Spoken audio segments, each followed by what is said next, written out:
Our theme this month is Dare to Dream. And today's topic is, this is your spiritual wake-up call. Also a quote from the song you just heard, Dare to Dream, which was written and recorded by Suze Ogden. You actually sang those words, this is your spiritual wake-up call. Have you ever thought about how many times in your life you've experienced a spiritual wake-up call?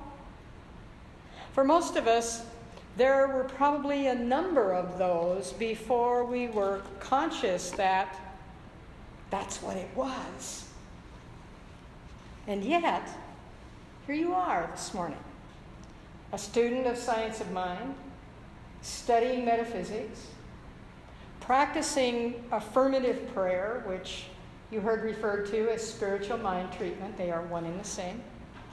Honoring the growth and the awakening of those around you, just as you honor your own. David Hawkins describes it like this: the most important element in facilitating an upward movement in consciousness is an attitude of willingness, which opens up the mind. Great leaps in levels of consciousness are always preceded by the surrender of the illusion, oh, I know. Awareness is an all-encompassing attractor field of unlimited power, identical with life itself. And the pleasure of existence itself matures as one ascends that scale of consciousness. So the good news is that spiritual wake-up calls just keep on keeping on. You may choose to take a day off now and then, a brief respite from working on myself, like Dorothy Clark used to say. But when your awareness has opened to a new level of expression, you really can never go back to a lower level of consciousness. Wow. Think about that. What a blessing. So let's talk about a little bit about the process of discovering who you are, who you really are. Because Ernest Holmes, in the Science of Mind writing that he did, reminds us that our own mind and thought are the only things we have to work with. For without them, we would have no conscious existence. Most of us know ourselves to a large degree as we appear in the physical world.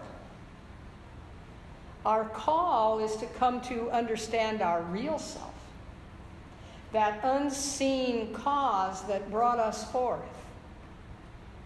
To understand that back of the part of us that occupies a definite amount of space, that would be this temple in which you park your soul while you're here on planet Earth, that definite space, there is a non-denominational, non-dimensional mind. And so we must look beyond appearances to that something which we call spirit. That which is order, harmony, an intelligent organization at work.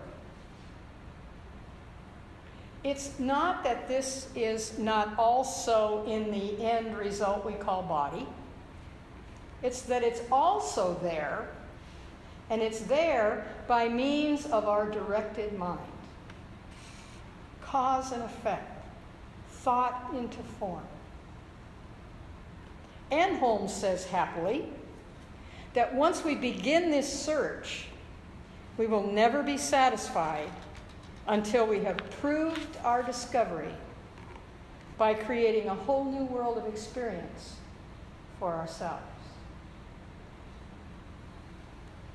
Since I've been here on island and I've connected with this spiritual center, I've had numerous opportunities to get to know many of you individually and to learn so many fascinating and significant things about each one of you. And I've also been blessed to have the opportunity to see the changes, to see potentialities become realities, and to share your joy in the creativity of thought into form in your life.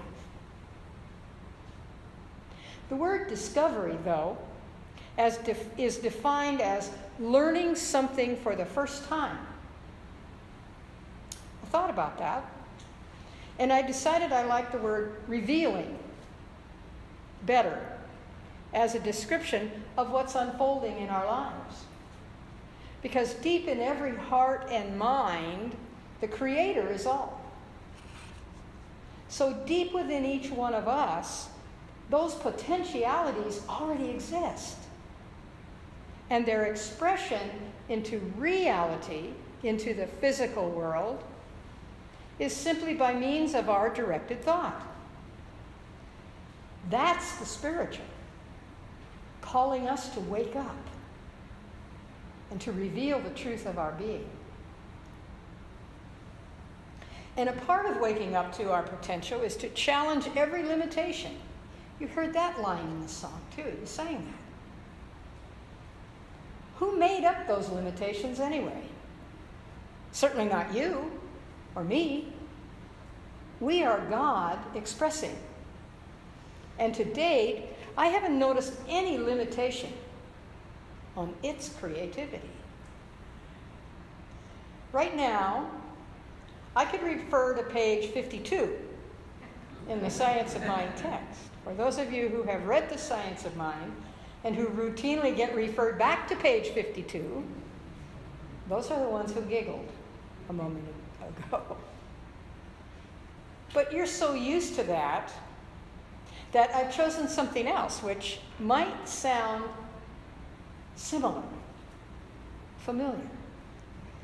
In Judge Trower's lectures on the subjective and the objective mind in his book, The Edinburgh Lectures, he reminds us this. When we realize that our subjective mind is the builder of the body, and the body is subject to no influences except that which reach it through our objective mind, then what we can do is to impress this upon our subjective mind and habitually think of it as a fountain of perpetual life. Now, when I say objective and subjective, think conscious and subconscious. And remember, they are connected. And the subconscious is reactive to the conscious.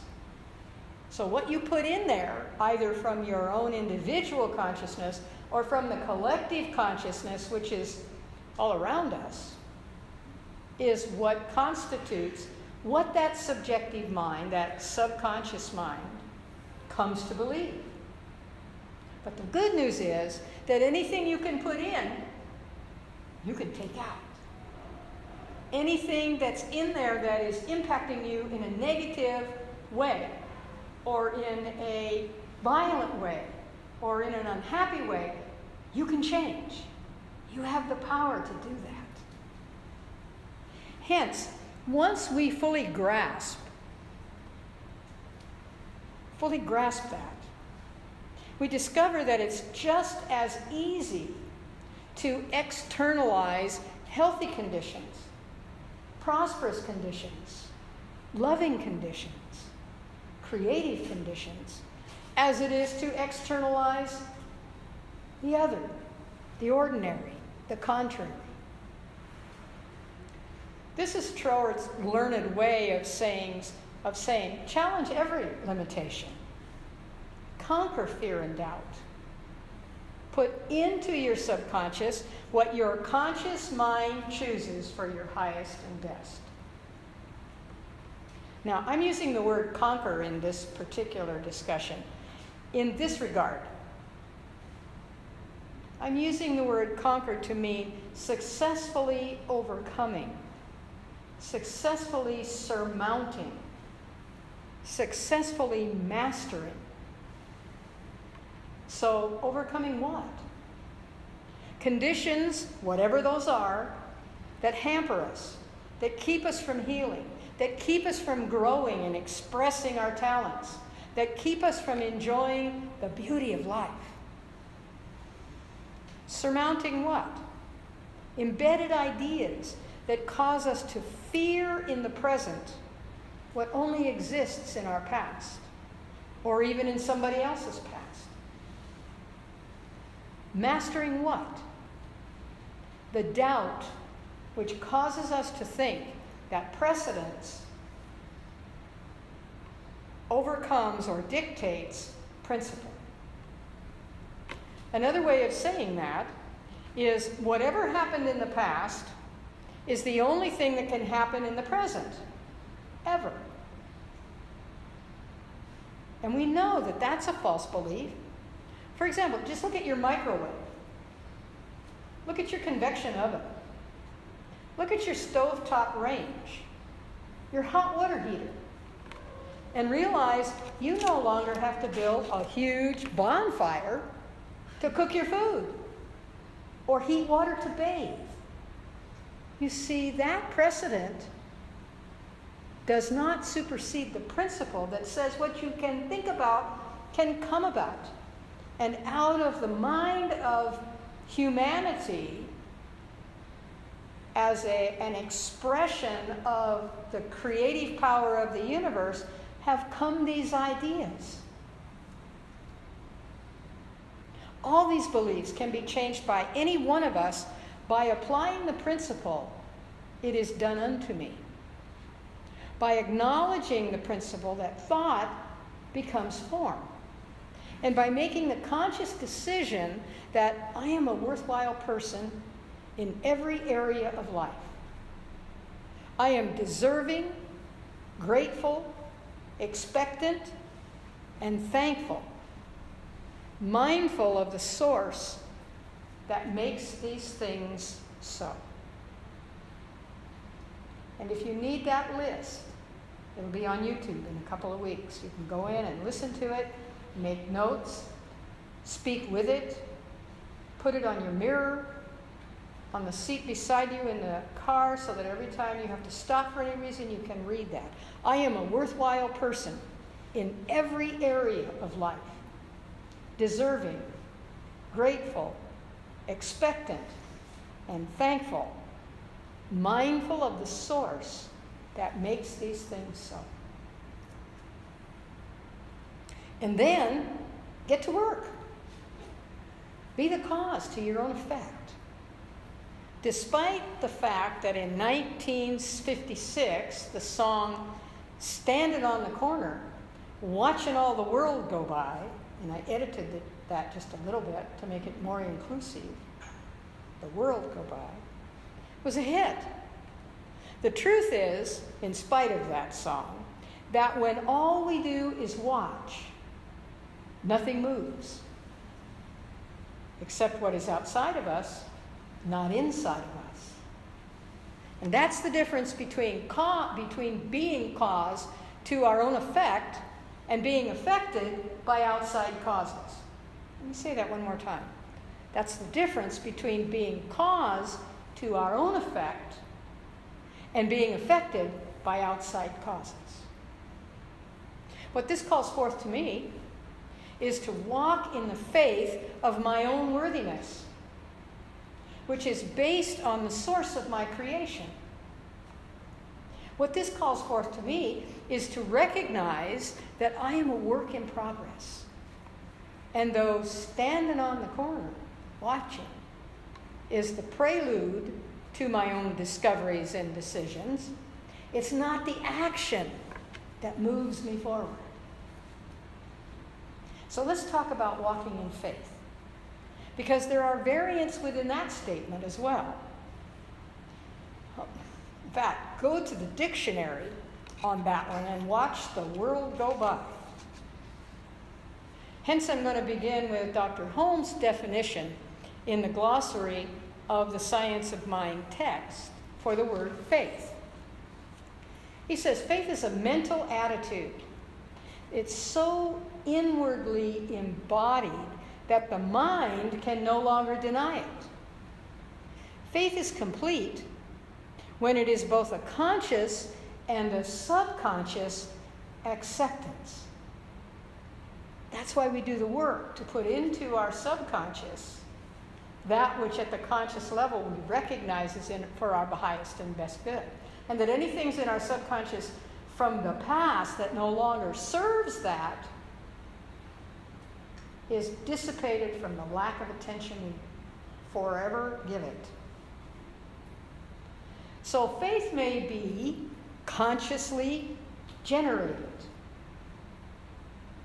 In spiritual terminology, Holmes says, faith is a belief in the presence of an invisible principle and law which directly and specifically responds to us. Wow, I'm glad I went there to that definition. Now I don't need to go back to the dictionary and wade through outdated and narrow definitions which limit our realizations that we can direct our faith and enhance the effects of it in our lives. In fact, Holmes has written a whole chapter on faith in that book, and he begins by saying that the idea that faith has only to do with religious experience is a mistake. Faith is a faculty. It's a faculty of the mind that finds high expression in religious attitude, but always the person who has faith in his or her own ability accomplishes far more than the one who has no confidence in himself or herself. So you see, it's that combination of self-actualization, individual activity, the standing in our own power, even where faith is concerned. Holmes also reminds us that fear is nothing more than a negative use of faith. I bet you've never heard it described that way before. Fear is nothing more than a negative use of faith. That is, a belief in two powers instead of one. Fear is a belief that there can be a power opposed to God, whose influence and ability may bring us evil. So to develop true faith, we must develop a faith based on the knowledge that there is nothing to fear and do that which we must in order to understand faith. There is one mind. That mind is God. That mind is good. That mind is my mind now. There is one God. That power for good stands universally throughout creation. Faith brings our desires to fruition by molding the undifferentiated substance and bringing it into manifestation.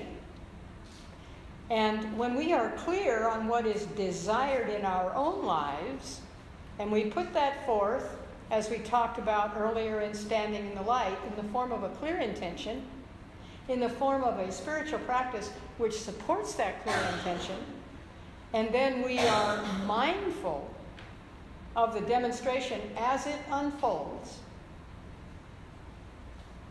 then the simplicity of that is almost humorous by comparison. There is no effort to that other than directed attention. Faith brings our desires to fruition by molding the undifferentiated substance and brings into manifestation that which is desired in our minds. So when we use our creative imagination in strong faith, it creates for us out of that substance back of all things that's been creating universally, eternally. It creates for us, out of that substance, whatever we have formed in thought. In this way, then, each of us becomes a co-creator with God. Spiritual substance is all around us, just waiting to be formed. It's waiting for our demand. When we speak our word clearly, definitively, and in strong faith, it can and must respond. It's only when we realize that principle is not bound by precedent that we can dare to dream greater things, that we can challenge any limitation, that we can conquer fear and doubt, that we have developed an active faith. An active faith is to have the faith of God instead of merely a faith in God.